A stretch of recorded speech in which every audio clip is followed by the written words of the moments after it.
हरेक क्रान्ति परिवर्तन विद्रोहका आफ्ना ऐतिहासिक स्थानीय कारणहरू छन्, तर यो जुन चक्रवात दक्षिण एसियामा देखा परेको छ त्यो चक्रवातले हाम्रो समाज हाम्रो देशलाई नछोड्ला भन्न पनि सकिन्न।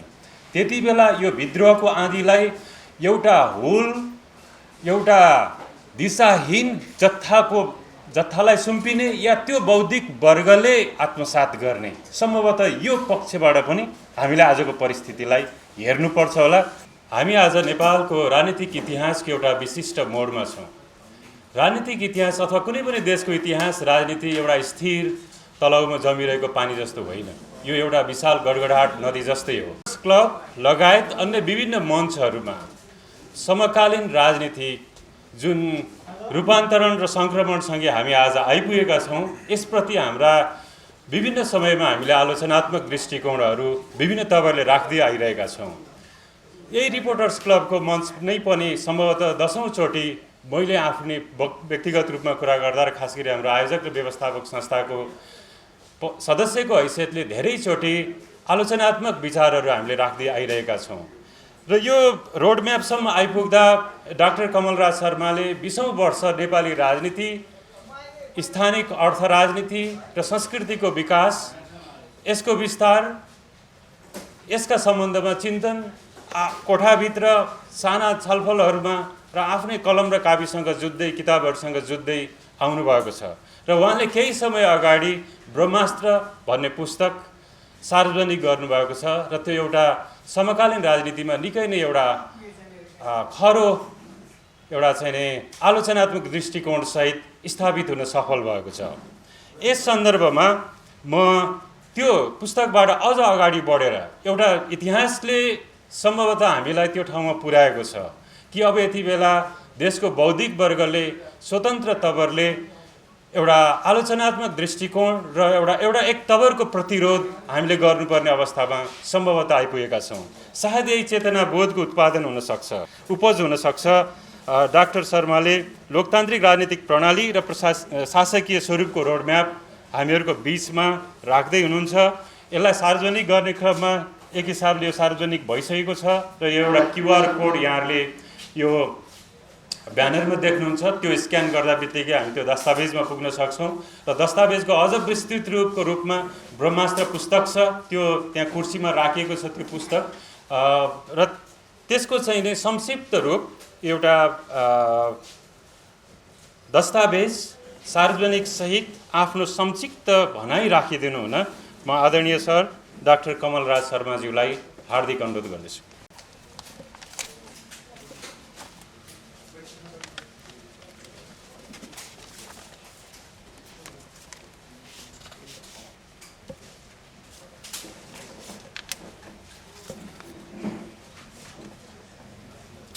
धन्यवाद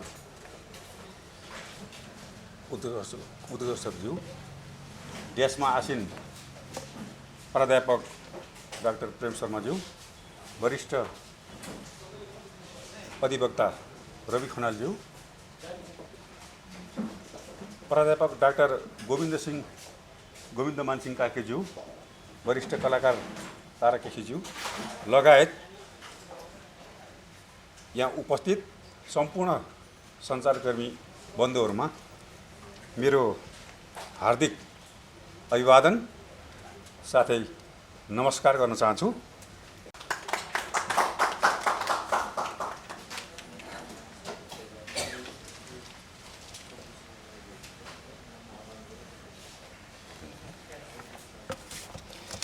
अब म यो लोकतान्त्रिक राजनीतिक प्रणाली र शासकीय स्वरूपको रोडम्यापको बारेमा म आफ्नो संक्षिप्त धारणा व्यक्त गर्न गइरहेको छु। देश किन बनेन, देश आफै नबनेको हो कि बन्न नदिएको हो कि आफै बन्न नसकेको हो कि के हो, देश बन्न नदिनका लागि कुन त्यस्तो ऐतिहासिक र विद्यमान शासन प्रणाली र कारक तत्त्वहरू छन्, त्यसको बारेमा वस्तुगत धारणा बनाउनु पर्ने आवश्यकता महसुस गरिरहेको छ र विद्यमान अवस्थाको बारेमा गरिने बौद्धिक विमर्शले यही प्रश्नको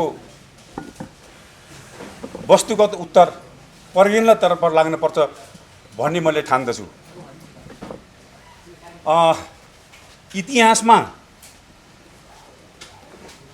राणाकालभन्दा 1900 विक्रम सम्बन्ध 1903 सालभन्दा अगाडिको अवस्थालाई छोडिदिउँ। त्यस पछाडि इतिहासमा राणातन्त्र आयो। राणातन्त्रको अन्त्यपछि 7 सालदेखि 15 सालसम्म एउटा सङ्क्रमणकालीन अवस्थाबाट गुज्रियो। त्यसपछि 17 सालदेखि चाहिँ 46 सालसम्म पञ्चायती राजाको निरङ्कुश नेतृत्व अन्तर्गत निरङ्कुश छत्रछाया अन्तर्गत 30 वर्ष पञ्चायती शासन व्यवस्था त्यो तन्त्र लागू गरियो। त्यस पछाडि बहुदलीय व्यवस्था लागू गरियो। त्यस पछाडि लगत्तै 62-63 सालमा फेरि अर्को ट्रान्जिसनल पिरियड चाहिँ सुरु भयो र 72 सालको जेठको असोजको 3 गते नयाँ संविधानको रूपमा एउटा दस्तावेज जारी गरियो। तर ती जति पनि राणाकाल पश्चातका जति पनि तन्त्रहरू लागू भए, जति पनि नीति र रणनीतिहरू लागू भए, जस्ता शासकीय परिपाटी र राजनीतिक प्रणालीहरू लागि ती सम्पूर्ण रूपले असफल भए। अहिलेसम्मको पिरियडमा आउँदाखेरि ती सबै असफल भए। त्यसकारणले त्यो असफल भइरहेको देशले राजनीतिक एउटा राजनीतिक दिशा प्राप्त गर्न नसकेको अवस्थामा मैले यो लोकतान्त्रिक राज्य प्रणाली, शासन प्रणाली र शासकीय स्वरूपको रोडम्याप तयार पारेर अब यो देशलाई निश्चित कार्यक्षेत्र दिशा दिनको लागि, सही बाटोमा हिँडाउनको लागि यो देशलाई उपयुक्त हुने राजनीतिक शासन परिपाटी र शासकीय रोडम्यापको बारेमा छलफल गर्नुपर्छ, यसलाई बहसको रूपमा उठाउनुपर्छ भन्ने उद्देश्यले यो लोकतान्त्रिक राजनीतिक प्रणाली र शासकीय स्वरूपको रोडम्याप सार्वजनिक गर्न लागेको हुँ। हाम्रो यो स्थानिक भूखण्ड, हाम्रो नेपाल देश, हाम्रो राष्ट्र सबै सम्भावनाले भरिपूर्ण भएको देश हो। यहाँ राजनीतिक अर्थतन्त्रको हिसाबले, समुचित राजनीतिक व्यवस्थाको हिसाबले साह्रै नै ज्यादै उपयुक्त भूखण्डमा हामी बसोबास गरेका छौँ र संसारको सबैभन्दा उच्च स्थानमा रहेर पनि अहिले हाम्रो विश्व परिस्थितिमा हाम्रो पोजिसन ज्यादै नै निरीह, साह्रै नै ज्यादै नै दुरूह भइरहेको मलाई अनुभव भइरहेको छ। यहाँ यस्तो हाम्रो देश कस्तो हुनुपर्थ्यो, संसारकै सबैभन्दा संसारलाई शिक्षा दिन सक्ने गुरुहरूको देश हुनुपर्ने थियो। संसारकै सबैभन्दा सुखी र आनन्दित मान्छेहरूले बसोबास गरेको देश हुनुपर्ने थियो। तर आज संसारकै सबैभन्दा दुरूह जनजीवन बिताइरहेको, साह्रै कुरूप, परनिर्भर, परजीवी, दरिद्र, भिखारी यस्तो दरिद्र अवस्थामा हाम्रो पहिचान कायम हुँदै आइरहेको मलाई महसुस भइरहेको छ। त्यसकारणले यो अहिले यहाँ विकास र समृद्धिका पनि थुप्रै अवधारणाहरू, थुप्रै रणनीतिहरू, थुप्रै योजनाहरू गराउँदै आइए, तर ती विकासका अवधारणाहरू पनि सम्पूर्ण रूपले असफल भएको मैले महसुस गरिरहेको छु। यो अवस्था विद्यमान छ। त्यसैले यहाँ यो समग्र देशको समग्र अवस्थाको बारेमा, विद्यमान दुरूह अवस्थाको बारेमा यहाँ सामाजिक सञ्जालहरूमा, सामाजिक सूचना सञ्चार माध्यमहरूमा बारम्बार बारम्बार खेलिरहने अभियन्ताहरूले देशको दुरूह अवस्थाको बारेमा त धेरै नै व्याख्या गरे, धेरै भाष्यहरू खडा गरे, देशमा देश किन बन्न दिएन, देश किन बनेन भन्ने बारेमा धेरै व्याख्या र विश्लेषण पनि गरे। तर यो देशलाई अब आवश्यक भएको उपयुक्त राजनीतिक प्रणाली र शासकीय स्वरूपको कस्तो शासकीय स्वरूप चाहिँ उपयुक्त छ भन्ने बारेमा प्रष्ट खाका चाहिँ ल्याउन सकिएन, ल्याइएको छैन। मलाई त्यो महसुस भइरहेको छ। त्यसकारणले हामीले यही अन्यलग्रस्त अवस्थाबाट गुज्रिरहेको देशलाई एउटा निश्चित राजनीतिक प्रणाली, लोकतान्त्रिक राजनीतिक प्रणाली र शासकीय स्वरूपको रोडम्यापमा हिँड्नुको लागि मैले यो रोडम्याप तयार पारेर यहाँ सार्वजनिक गरेको हुँ। मैले यहाँ के समग्र परिस्थितिलाई विश्लेषण गर्दाखेरि मैले यहाँ के धारणा राख्न चाहन्छु भने चलिरहेको तन्त्र लोकतन्त्र होइन, यो लोकतान्त्रिक व्यवस्था होइन मेरो दाबी। यही अलोकतान्त्रिक अवस्थामा केही पनि सम्भावना छैन, कुनै सम्भावना छैन। त्यसैले अवस्था बदल्न, व्यवस्था बदल्नुपर्छ। व्यवस्था बदलिए मात्र अवस्था बदलिन सक्छ। व्यवस्था र अवस्था दुवै बदल्नुपर्छ। पहिला पात्र र अवस्था होइन, व्यवस्था बदल्नुपर्छ। यसपछि मात्र राज्यको लोकतान्त्रिक रूपान्तरणको लागि कुल परिवर्तन हुन सक्छ। व्यवस्था र अवस्था दुवै बदल्ने कुल लोकतान्त्रिक परिवर्तनको लागि यो अहिले सार्वजनिक गरिएको लोकतान्त्रिक अर्थ राजनीतिक प्रणाली र शासकीय स्वरूपको सार संक्षेपको रूपमा यो रोडम्याप सार्वजनिक गरिएको हो। त्यसकारणले मैले अब संक्षिप्त रूपमा यो मैले प्रस्ताव गरेको, मैले सार्वजनिक गरेको लोकतान्त्रिक राजनीतिक प्रणाली र शासकीय स्वरूपका मुख्य अन्तर्वस्तुहरूलाई मैले यहाँ गुणागत रूपमा चाहिँ उल्लेख गर्न चाहन्छु। हामीले यहाँ अहिले मिश्रित शासन प्रणाली, मिश्रित निर्वाचन प्रणाली, मिश्रित रिजाइम सिस्टमको बारेमा के अरे अहिले चलिरहेको भन्ने ठानिएको छ।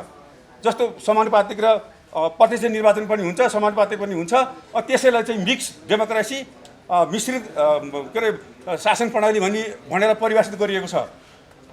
मैले प्रस्तुत गरेको रोडम्याप अनुसार मैले के दाबीका साथ गर्न सक्छु भने अब यो देशमा एकात्मक केन्द्र र स्थानिक विकेन्द्रित शासन प्रणाली लागू हुनुपर्छ। यहाँ म एउटा मानवशास्त्रको विद्यार्थीको हैसियतले के धारणा राख्न चाहन्छु भने कुनै एउटा सिस्टममा एउटा स्ट्रक्चरल संरचनात्मक प्रणालीमा विभिन्न पदहरू हुन्छन्।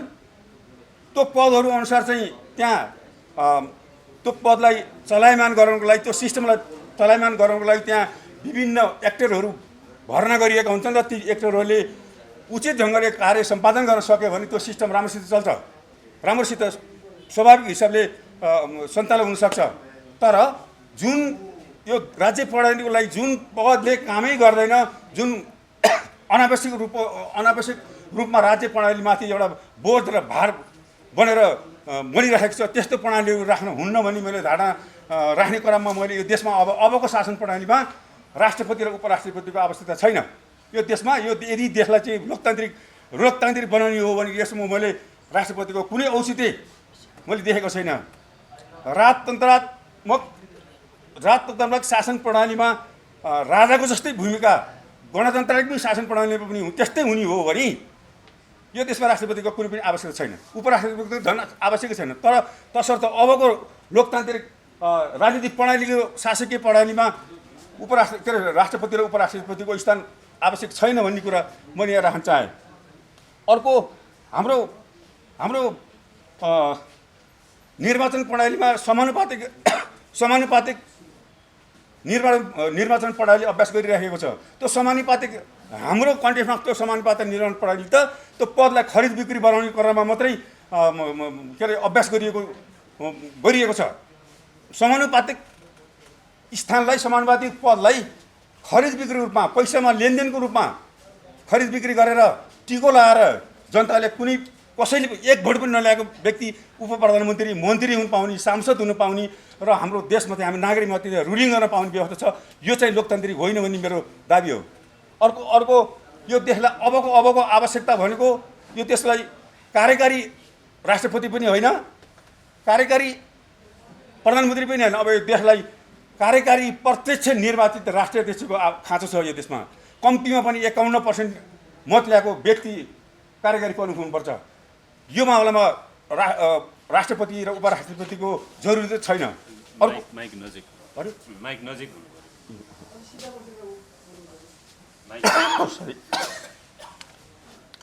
निष्पक्ष हुनुपर्छ, तथ्यमा आधारित भएर देशको माटो, यो देशको भूमि र माटोलाई आत्मसात गरेर यो देशमा विधि र कानुनको शासन लागू गर्न सक्ने गरेर भूमिका खेल्नुपर्छ। तर यहाँ सुन्नुहोस्, तर यहाँ म सानो इतिहास पनि बताउँ।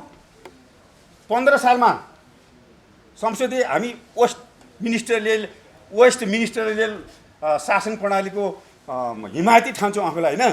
त्यही शासन प्रणाली, त्यही विधिको शासन प्रणाली यहाँ लागू गर्दै आइरहेको दाबी गरेका छौँ। तर यही विधिअनुसार 15 सालमा निर्वाचन भयो अरे, राणा शासन समाप्त भएपछि निर्वाचन भयो। निर्वाचन भएपछि एकजना निर्वाचन हारेको मान्छे चाहिँ सभामुखमा थिए। सभामुखमा हारेको मान्छे वेस्ट मिनिस्ट्रियल संसदीय प्रणालीमा यस्तो खालको निर्वाचनमा हारेको व्यक्ति सभामुख हुँदैन र उसले सभाकोलाई निष्पक्ष ढङ्गले रुलिङ गर्न सक्दैन। त्यस कारणले त्यस कारणले यो संसदीय प्रणालीमा सभालाई रुलिङ गर्नको लागि, तटस्थ भएर रुलिङ गर्नको लागि, डिग्निफाइड भएर रुलिङ गर्नको लागि प्रत्यक्ष सभामुख हुनुपर्छ, प्रत्यक्ष निर्वाचित सभामुख हुनुपर्छ, जनताबाट इलेक्टेड भएको हुनुपर्छ। कुनै अमुक जत्थाको झोला भिरेर त्यसबाट आइदर टिको लाएर होस् या चाहिँ तथाकथित निर्वाचनबाट आएको व्यक्ति यदि सभामुख भयो, सदनमा भोटिङ गरेर सभामुख भयो भने ऊ आफ्नै जत्थाप्रति वफादार हुन्छ। उसको भावनात्मक लगाव भनेको त्यही जत्थाप्रति हुन्छ र त्यो तथाको के अरे त्यो समूहको पक्षधरतामा उसले आफ्नो निर्णय दिन्छ, ऊ बायस हुन्छ, पूर्वाग्रह हुन्छ। त्यस कारणले रुलिङ गर्नको लागि, निष्पक्ष ढङ्गले रुलिङ गर्नको लागि प्रत्यक्ष निर्वाचित सभामुख हुनुपर्छ भन्ने मेरो एउटा धारणा राख्न चाहन्छु।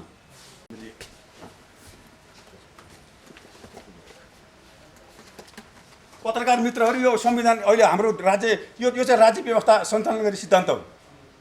अहिलेको शासन प्रणालीलाई नियन्त्रण गर्ने, सञ्चालन गर्ने यो सिद्धान्त भनिन्छ कि यो यसभित्र भएका धेरैभन्दा धेरै, ज्यादाभन्दा ज्यादा त्यहाँको भागहरू, त्यहाँका धाराहरू, उपधाराहरू र व्यवस्थाहरूमा म सहमत छैन र मैले यसलाई लोकतान्त्रिक संविधान ठानिरहेको छैन।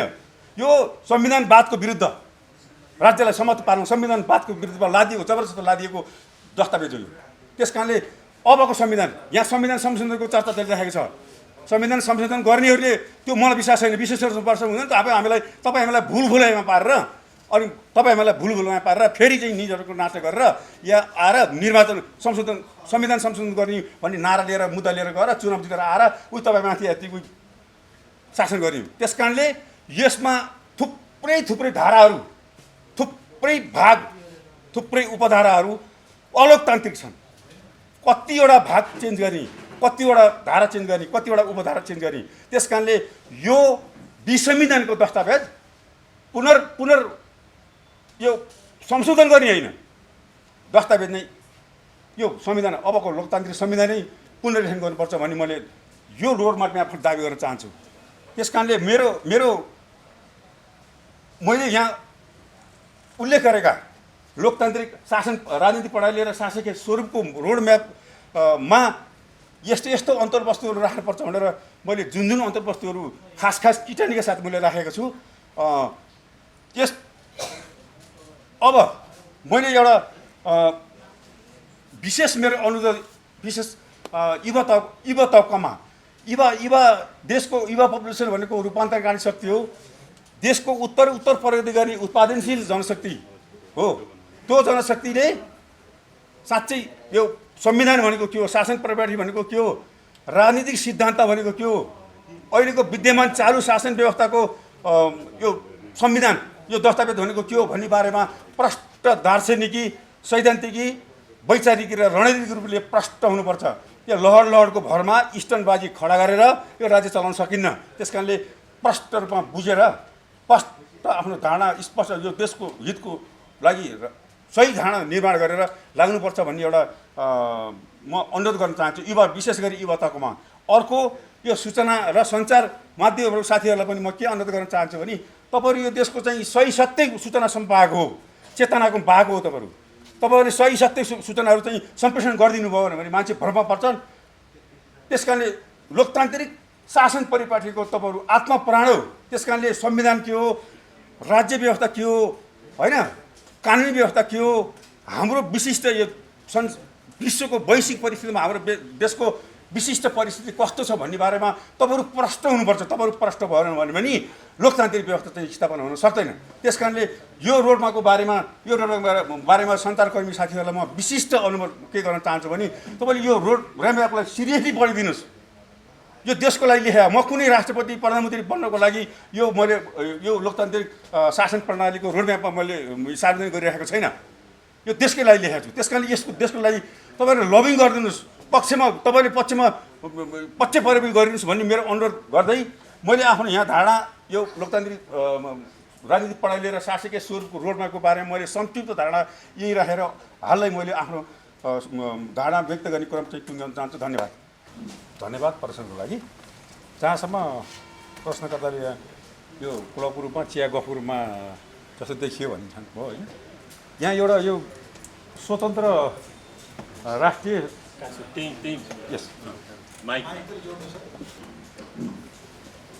राष्ट्रिय सार्वजनिक स्वतन्त्र बौद्धिक मञ्च भनेर एउटा मञ्च खडा गरिएको छ।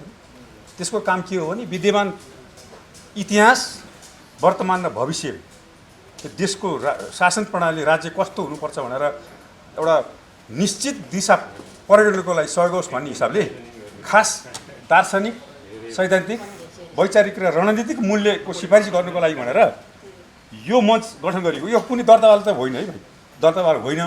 तैपनि एउटा कुन फोरम मार्फत के नाम राख्ने भन्ने हिसाबले चाहिँ मैले यो साँच्चीकै स्वतन्त्र भएर वस्तुगत तथ्यलाई अगाडि राखेर त्यसमाथि वस्तुगत अवस्थाको आधारमा धारणा बनाएर होइन यो राज्य व्यवस्था यो त अन्यलता छ नि त यहाँ त होइन।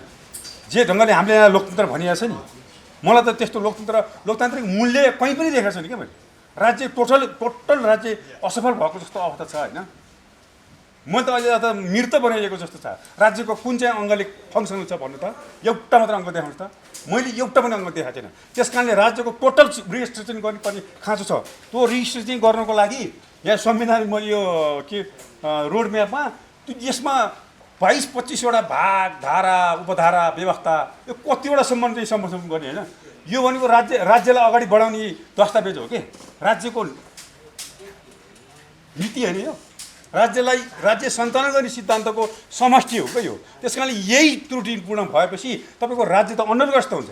मेरो धारणा यही हो। त्यस कारणले यो चियागफ होइन र बौद्धिक यो देशमा चाहिँ यहाँ त कस्तो भयो भने यो देश यस्तो दुर्व अवस्थामा कसरी हुँदै आयो, त्यसका दुर्व अवस्था पैदा गर्ने चाहिँ खास तत्त्वहरू के हो त्यसको बारेमा पर्यटनको लागि पनि यहाँ बौद्धिक समुदायको खडेरी परेको छ कि बौद्धिक समुदाय अगाडि आउनुपर्छ भन्ने मेरो आग्रह हो।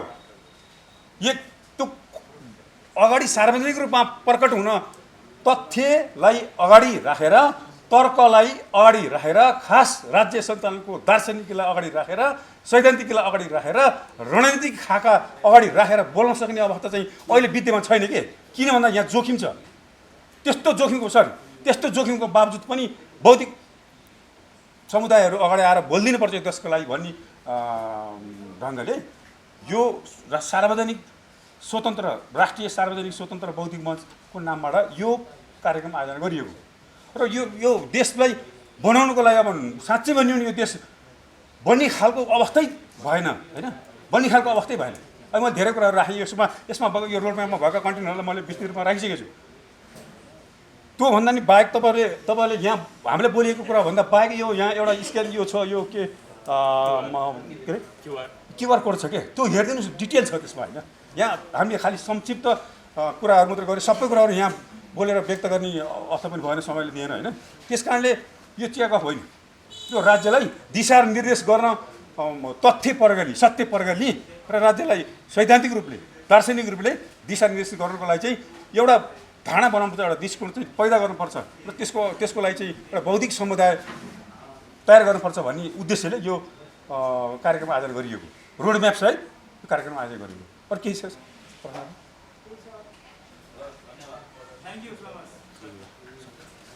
यहाँ आफ्नो अमूल्य समयको बावजुद पनि यहाँ आएर समय दिनुभयो, हाम्रो कुराहरू सुनिदिनु भयो। सायद अब यसको लबिङ गरिदिनु हुन अथवा पक्षमा बोलिदिनु हुन अथवा चाहिँ यसको बारेमा लेखाजोखा गरिदिनु हुन समेत अनुरोध गर्दै मैले यो कार्यक्रम यहीँ टुङ्गिएको घोषणा गर्छु। धन्यवाद।